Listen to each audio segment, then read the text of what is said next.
There are moments in life that change everything. Moments so quiet, so unassuming, that you don't realize you've crossed a line until it's too late. A single step in the wrong direction. A single breath held for too long. And suddenly, the life you knew, the one you built with your own two hands, feels like something fragile, something borrowed, something waiting to shatter. I never thought it would happen to me. Women like me don't throw their lives away.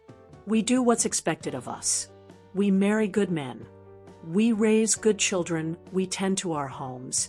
And we learn to be content. That's what I told myself. Anyway, that's what I believed. Because love, real love, wasn't supposed to be thrilling. It wasn't supposed to make your hands shake or your heart race.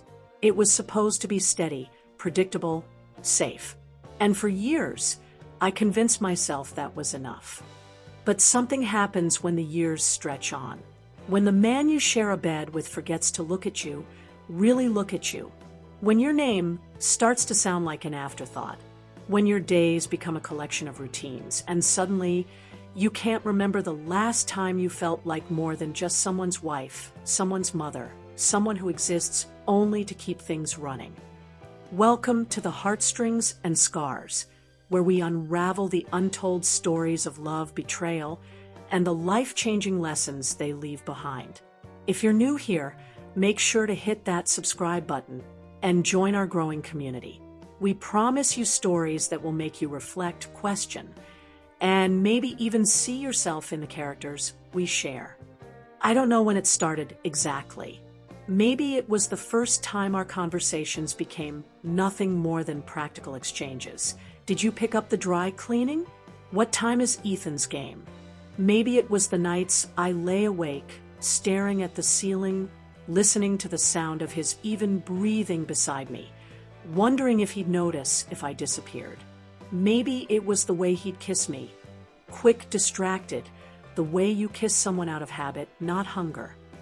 I told myself this was normal, that love fades into something quieter, something simpler, that passion doesn't last, and expecting more was selfish, foolish. But knowing something and feeling it are two different things. And no matter how much I tried to silence it, something inside me was waiting to be seen, to be wanted, to be chosen. The first time it happened, it was so small, so insignificant, I almost missed it. A glance held a second too long. A voice that lingered in my mind after the conversation had ended. The faintest flicker of something warm, something dangerous, something I had no business feeling. I ignored it, pushed it aside, told myself it was nothing. But nothing has a way of turning into everything. I remember the moment I knew. The moment my body betrayed me before my mind could catch up. The quickened heartbeat. The way my breath hitched. The way my skin burned where his eyes had lingered. As if I could still feel his gaze on me, even after he'd turned away. A warning, a whisper, a line drawn in the sand. I should have walked away then. I should have shut it down, slammed the door before it ever had the chance to open. But I didn't. I told myself I was imagining things, that I was reading too much into nothing, because that's what women like me do. We rationalize, we justify, we pretend, until one day, pretending isn't enough. I don't know if it was loneliness. I don't know if it was boredom. I don't know if it was the slow, aching realization that I had spent years convincing myself I was happy when, deep down, something inside me had been starving. But I know this, when it happened, when the line was finally crossed, it didn't feel wrong. It didn't feel like a mistake. It felt like waking up after years of being asleep. This secret destroyed my life. And yet, if I could go back, if I could undo it all, erase the nights that still haunt me, the guilt that clings to my skin, would I? I don't know if I would. Every morning, I wake up before the sun dares to break the silence.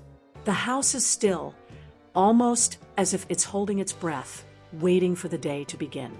I move through the familiar motions, Slipping out of bed, my feet meeting the cold floor, and the soft hum of the ticking clock greeting me like an old, unchanging friend. In those quiet moments, I watch the shadows shift on the walls and wonder if they, too, feel unnoticed. I prepare breakfast with a practiced efficiency. The sizzle of eggs in the pan and the faint aroma of coffee blend into a background score that underscores the routine of my life. Outside, the world stirs, but here inside, every movement is measured and predictable. I pack lunches with meticulous care, folding paper wrappers and tucking sandwiches into neat little compartments, hoping that these small tokens of my attention will remind someone, anyone, that I care. Steve, my husband of 23 years, moves through his own ritual. In the kitchen, his words are few and his attention fleeting, a distracted thanks, hon, as he pours his coffee while barely glancing at the meal before him. His presence is there, but his mind, it seems, is elsewhere. The cold bed sheets that greet me at night do little to ease the chill of his absence, and even the familiar creak of the floorboards under his weight on the couch has become a reminder of how far apart we've grown. And then there's Ethan, our son, now 21, who drifts in and out of the house like a shadow passing through a room. His eyes barely meet mine in the morning rush, and his responses during dinner are curt, laced with an indifference that stings more than any harsh word ever could. The silence between us is not a comforting void, but a loud testament to the distance that has grown over the years, a distance measured in unspoken words and unmet gazes. Don't forget to subscribe to this channel to support us and join our growing community. We promise you stories that will make you reflect, question, and maybe even see yourself in the characters we share. I wander through my days in a state of quiet resignation, each task performed with the steady precision of someone who has forgotten how to dream. The sun climbs higher, yet inside, the light seems to dim. I sit at the table during our silent dinners, watching the steam rise from my untouched plate as the sounds of our lives, the clink of cutlery, the soft murmur of the refrigerator, fill the gaps where conversation should be. I long for the days when laughter filled these spaces, when the warmth of connection made every gesture meaningful. But now, after so many years, love isn't gone, it's just quiet, until you realize quiet feels like loneliness. Every evening, I find solace in small, private moments, a cup of tea sipped slowly in the dim glow of a single lamp, a glance in the mirror at a face that has learned to smile without meaning. In these moments, I am both the caretaker and the overlooked, a ghost lingering in the corners of a home that seems to have forgotten my existence. And while I continue to perform the role of the perfect wife, the devoted mother, there's a part of me that aches, a hidden voice that whispers in the stillness, longing to be seen, to be heard. Then one ordinary day, as the hum of our quiet routine persisted, Ethan returned home with an unexpected guest. And in that moment, a moment so subtle, yet so profound, the steady, invisible fabric of my daily life began to unravel. Because when Ethan brought him home, suddenly someone saw me. It was a day that began like any other, a quiet hum of routine, with the familiar sounds of the early morning filling the house. I moved about with a practiced grace, each action a carefully choreographed step in a dance I'd performed for years. Then, in the midst of that well-rehearsed routine, the ordinary was interrupted by a moment that would unravel everything I thought I knew about my existence. I was in the kitchen, lost in the steady rhythm of cleaning and preparing for the day ahead, when a soft voice broke through the silence. A voice that carried a warmth so unexpected it made me pause in mid-motion. I looked up, and there he was, leaning casually in the doorway, as if he belonged there all along. His presence was disarming, his smile kind and open, and for a fleeting second, I forgot the weight of the years that had rendered me invisible. "Ryan said, Mrs. C, Let me help with that. Those words, so sincere and simple, felt like a lifeline tossed across a chasm I hadn't known existed. There was a clarity in his tone that stripped away the layers of indifference that had come to define my days. He stepped forward, his eyes meeting mine with a genuine intensity that made me wonder if, for the first time in decades, someone was truly seeing me. I found myself momentarily suspended in time, caught between the familiar routine of my existence and this unexpected offer of care. At that very moment, as if to underscore the contrast, Steve emerged from the living room. His presence was like a ghostly reminder of the past, a reminder of a marriage where my thoughts and feelings had gradually faded into the background. His tone, dripping with a dismissive nonchalance, cut through the room. Steve said, "Yeah, whatever you think." His words echoed with the same detached indifference that had come to define his interactions over the years. Where Ryan's offer was imbued with a warmth and attentiveness that resonated deep within me, Steve's reply was mechanical, as if my existence was merely part of the scenery.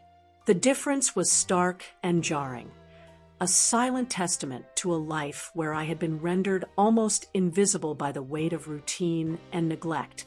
I watched as Ryan moved with a quiet confidence, his actions thoughtful and deliberate. Every gesture seemed to speak of an understanding that went beyond the superficial, a knowledge of the little details that often go unnoticed.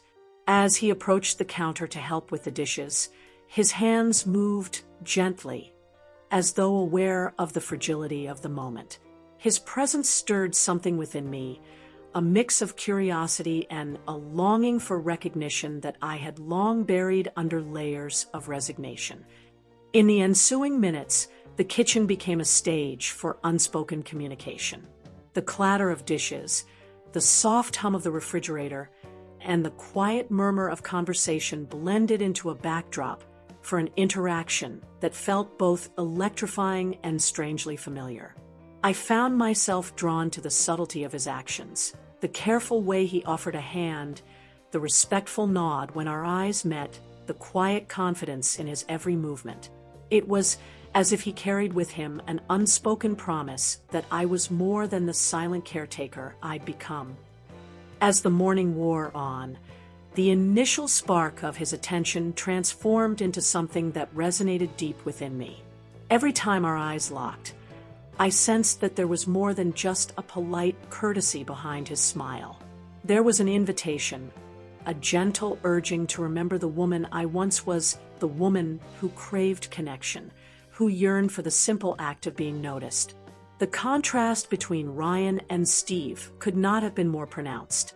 While Steve's presence was a constant reminder of the distance that had grown between us, a distance measured in half-hearted words and habitual indifference, Ryan's every gesture was a quiet declaration that I was not invisible. Throughout the day, I found my thoughts drifting back to that moment. The way his eyes had lingered a bit longer than expected, the softness in his tone when he spoke my name. It was as if he had unlocked a door in my mind, allowing a long-forgotten desire to seep back in.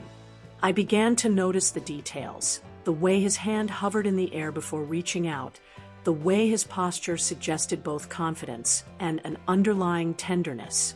I couldn't help but compare this to the cold, mechanical interactions I had grown accustomed to with Steve, whose responses now seemed shallow and disconnected. Later that afternoon, as the house settled into its usual quiet, I caught myself watching him from the doorway of the kitchen. Ryan moved through the house with an ease that was both refreshing and disconcerting. Every interaction he had, however brief, carried an unspoken understanding, as if he recognized the silent battles waged within me. In his presence, I felt a stirring of emotions I had long forgotten, a mix of longing, fear, and an exhilarating sense of possibility. The realization was both terrifying and liberating. I had spent so many years lost in a life of routine that the very idea of being seen, truly seen, had become foreign. The day continued, punctuated by moments where the memory of his offer lingered like an uninvited melody. I found solace in small reflections, questioning how something as simple as a kind word could awaken a part of me that had been dormant for so long. It was a reminder of who I had been before the years of quiet resignation set in. Each small act of neglect from Steve, every empty gesture that had once defined our shared life, now stood in stark contrast to the light he had shone upon me.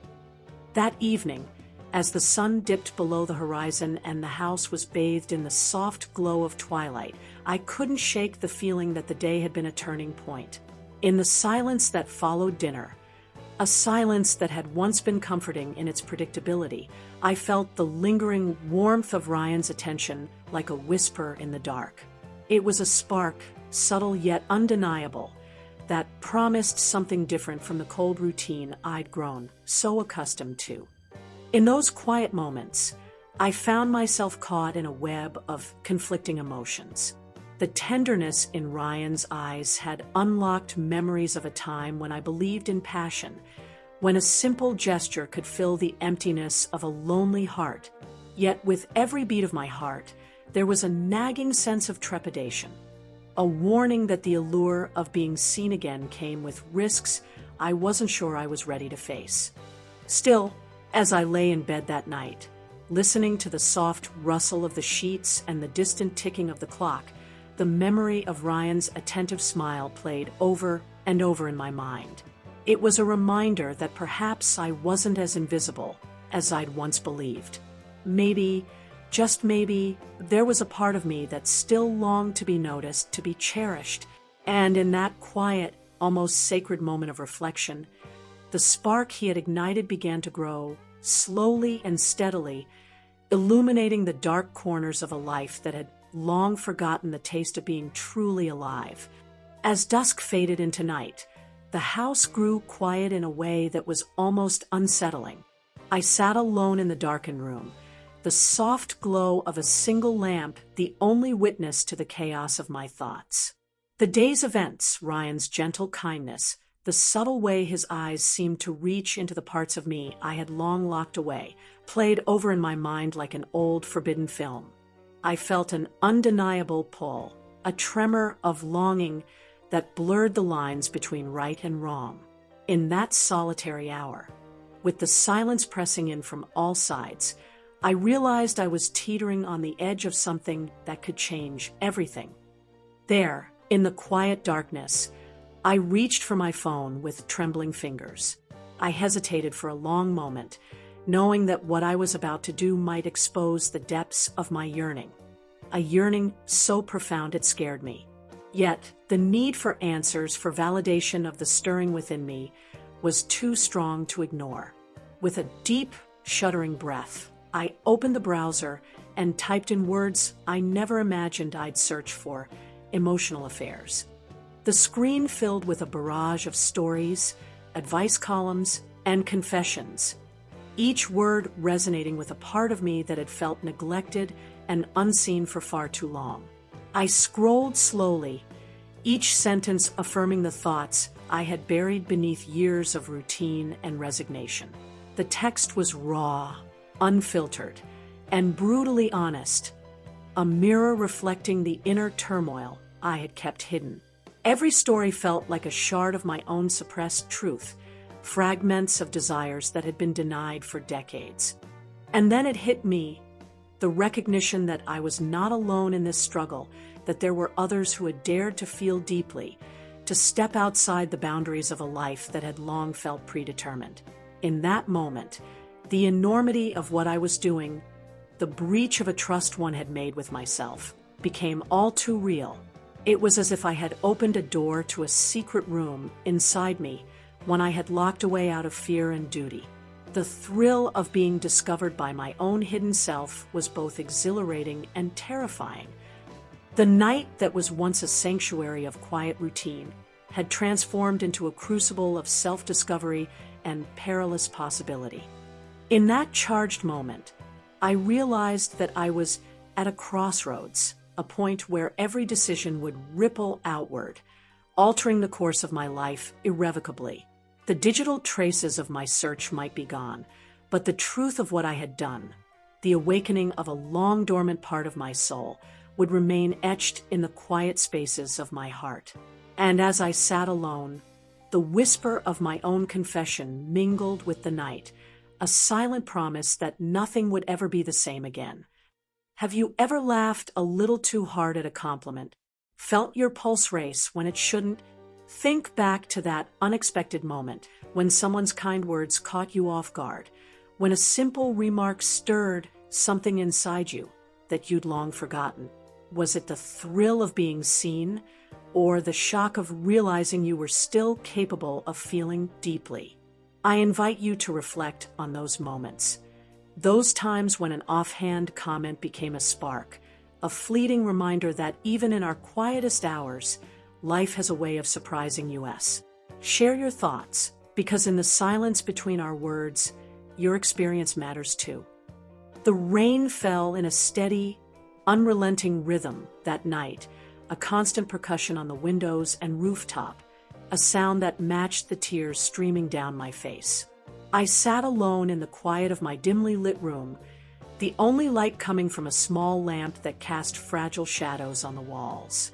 In my trembling hands lay Ethan's college acceptance letter, a bittersweet reminder of his future. A future so bright and promising, yet starkly contrasting the heavy darkness that had settled in me. I couldn't help but cry, not just for him, but for the years of quiet resignation and the long-suppressed dreams that I had sacrificed along the way. The weight of it all pressed down on me, each tear a silent testimony to the loneliness that had become my constant companion. In that moment of vulnerability, when my defenses were down and the floodgates of emotion had burst open, I felt an unexpected presence at the doorway of my pain. Ryan stood there, his face etched with genuine concern, as if he had sensed my sorrow from across the room. He stepped forward with a cautious tenderness that made my heart skip a beat, a stark contrast to the indifference that had defined so much of my life. Unable to hold back any longer, my voice cracked as I spoke, the words tumbling out in a desperate confession that seemed to hang in the charged silence between us.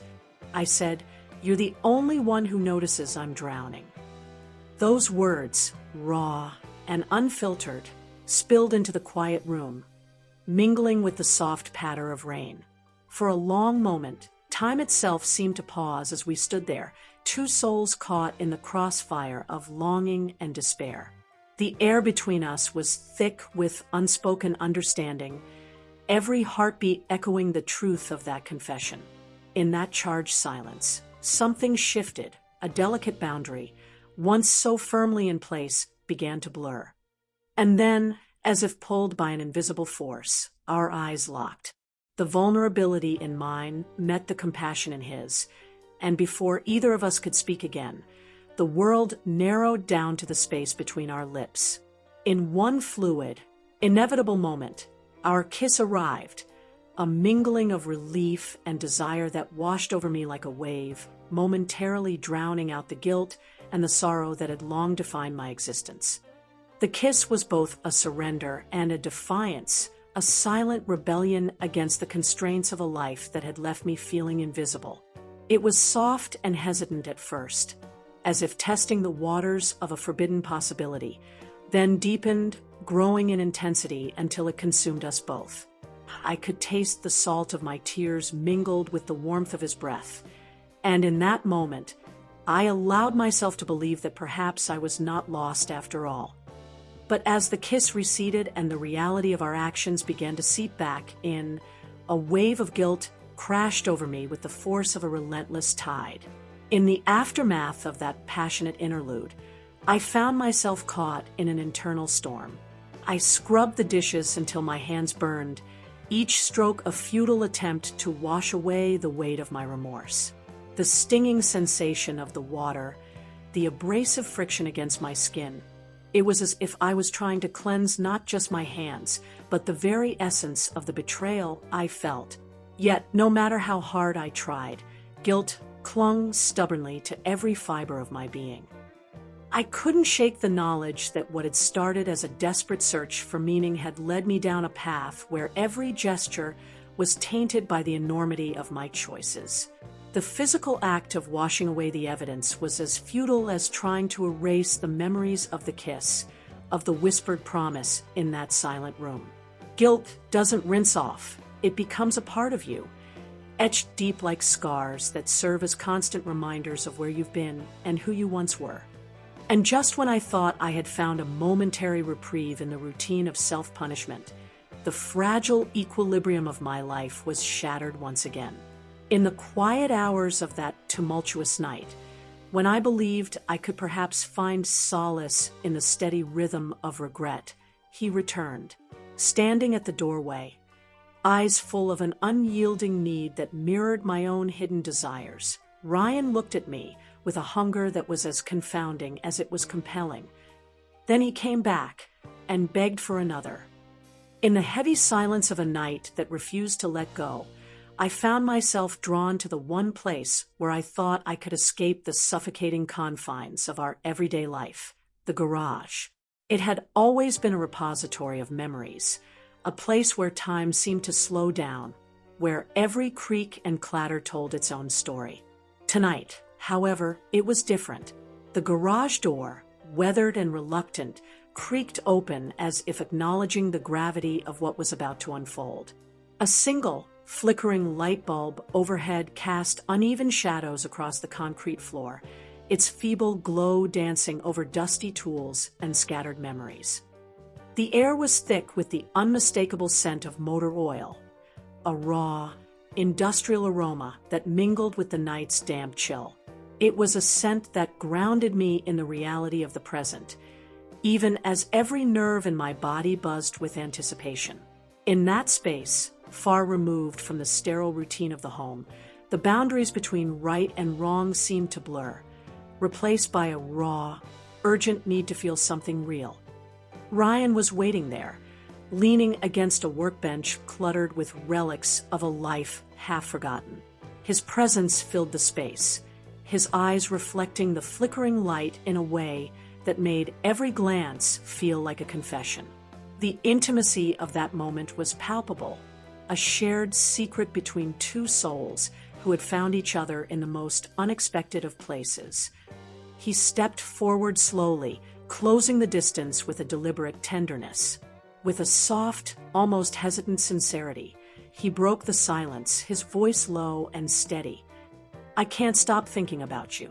Those words, simple yet heavy with unspoken meaning, resonated deeply within me.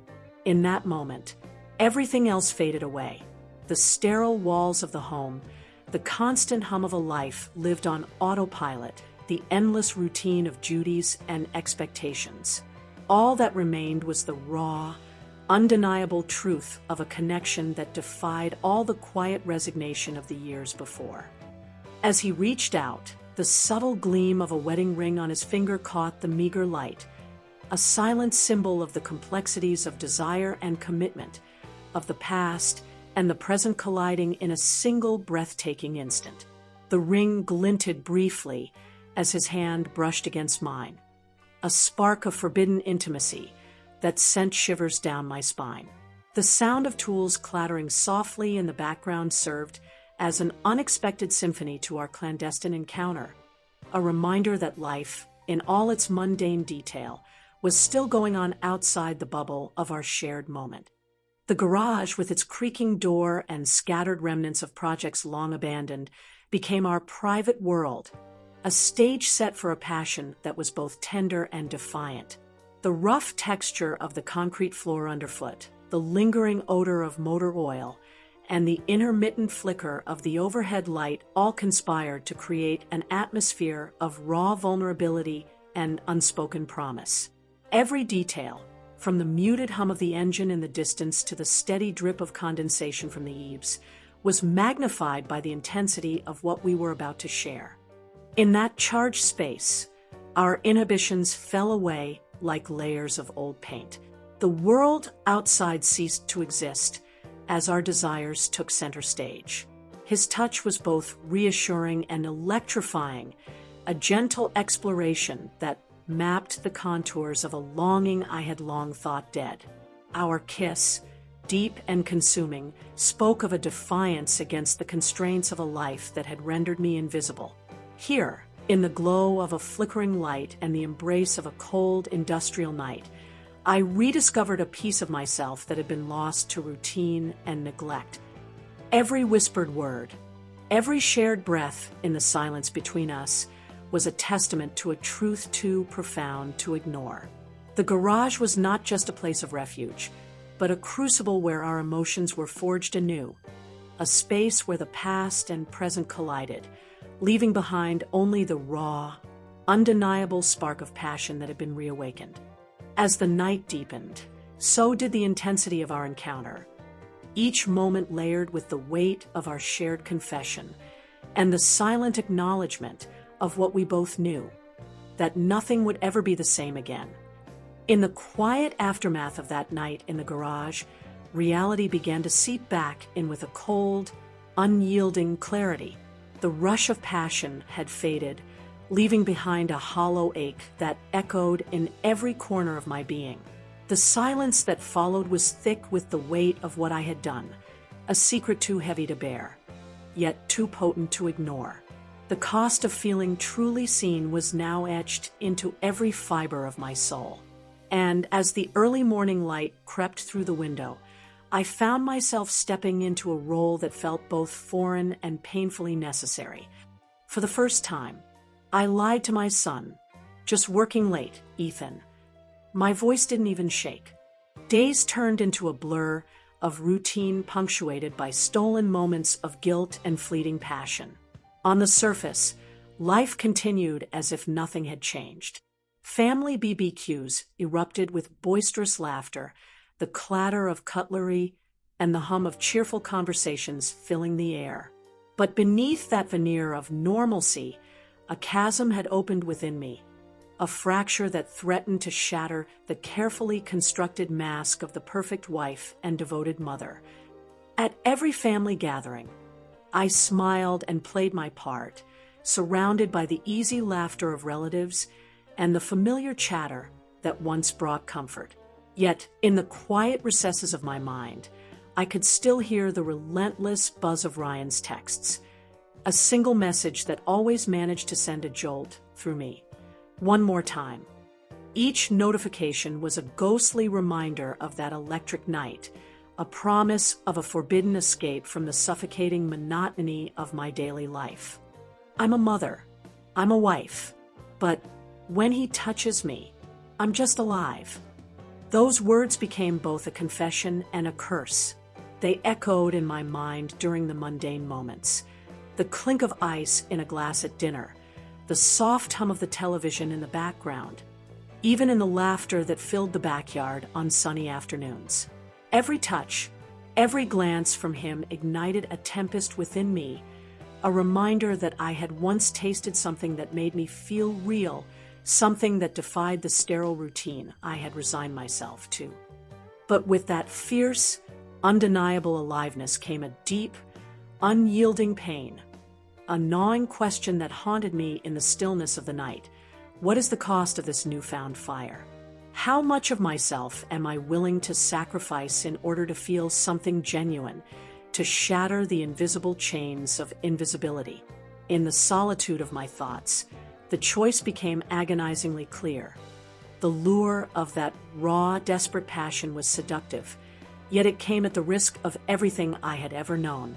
And every moment with him deepened the rift, a fracture splitting my heart between duty and desire, between the life I had built and the dangerous, intoxicating promise of feeling truly alive. What's worse, losing yourself in a lie, or destroying everything to feel real? If you've ever felt invisible, would you risk everything to be seen? Or is the guilt too much to bear? I'm sharing this not as a confession, but as a question, one that I hope resonates with you. Every comment, every thought you share matters to me, because in the end, we're all fighting our own battles in the quiet moments of our lives. So tell me, should she end the affair or fight for her happiness? Cast your vote in the poll below, and let's open up this conversation together. Subscribe for more stories about the messy, beautiful, and sometimes unbearable parts of being human. Because sometimes the deepest truths are hidden in the quietest moments. Some secrets don't stay buried, but maybe they're not meant to. Thank you